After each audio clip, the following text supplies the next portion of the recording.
Flybuys Rewards, how to use. Hey everyone, welcome back to our channel. In this video I will guide you on how you can use the Flybuys Rewards, so make sure to watch the video till the end.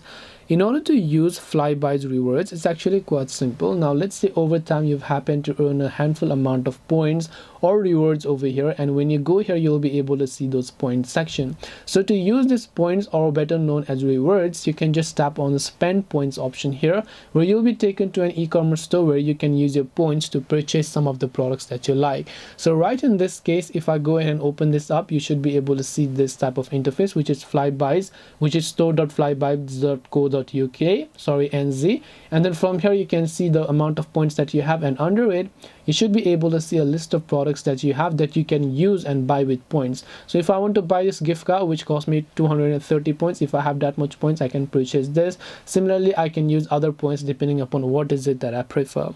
This way you will be able to use your Flybuys rewards, or better known as points, as well. Hope this video was very helpful. If you have got any more questions, feel free to leave them down below. Thank you for watching till the end, and see you soon in the next video.